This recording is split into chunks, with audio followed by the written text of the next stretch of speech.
के लिए यूएई और कुवैत के डेजर्ट्स को चुना। यूएई के अल एन रीजन में 1 हेक्टेयर डेजर्ट पर नैनो क्ले का यूज किया गया।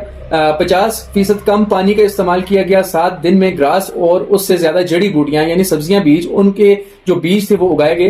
क्रॉप यील्ड और जमीन में बराबरी आ गई। नॉर्वे की कंपनी ने 2021 में इस टेक्नोलॉजी को नॉर्वे के आर्कटिक बैरन लैंड्स पर भी आजमाया और वहां पर पॉजिटिव रिजल्ट्स मिले। अब हम बात करते हैं कि कुवैत को कैसे इस चीज से फायदा उठाने का मौका मिला। बैरन लैंड को किचन गार्डन्स में कन्वर्ट किया गया। लोकल फार्मर्स ने वेजिटेबल्स ग्रो किए। विजन 2030 के तहत 80% पानी की बचत के साथ एग्रीकल्चर का टारगेट उनका पूरा हुआ, अचीव हुआ, यानी पॉजिटिव रिजल्ट्स देखने को मिले। अब हम बात करते हैं पाकिस्तान, इंडिया, मिडिल ईस्ट में इम्कान।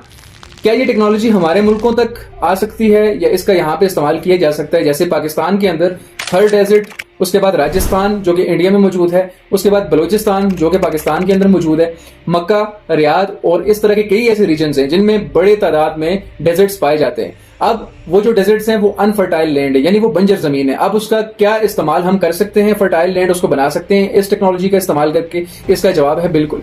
यानी हम इसका बिल्कुल इस्तेमाल करके डेजर्ट वाली जगह को बिल्कुल अनफर्टाइल जो लैंड होती है उसको फर्टाइल इसके साथ नैनो क्ले के साथ बना सकते हैं। लेकिन उसमें बेसिक चीजों की कमी की वजह से ये आइडिया यहाँ पे आके फ्लॉप हो जाता है। बेसिक चैलेंजेस हैं वो ये हैं कि सबसे ज्यादा यहाँ पे टेक्नोलॉजी की एक्सेस जो है वो यहाँ पे मौजूद नहीं है। हाई इनिशियल कॉस्ट, इसकी इनिशियल कॉस्ट जो है वो बहुत ज्यादा पड़ जाती है। उसके बाद यहाँ पे उस तरह गवर्नमेंट की सपोर्ट भी नहीं हासिल हो सकती क्योंकि यहाँ पे टैलेंटेड बंदे को सपोर्ट नहीं किया जाता और इस वजह से कई सारे हमने हीरे ऐसे ही खो दिए यहाँ पर। अब ये मुमकिन कैसे बनाया जा सकता है कि यहाँ पे पब्लिक पार्टनरशिप्स हों। अब पब्लिक फर्म्स जो होती हैं, प्राइवेट फर्म्स, वो यहाँ पे आके इन्वेस्ट करें, लोगों को लोकल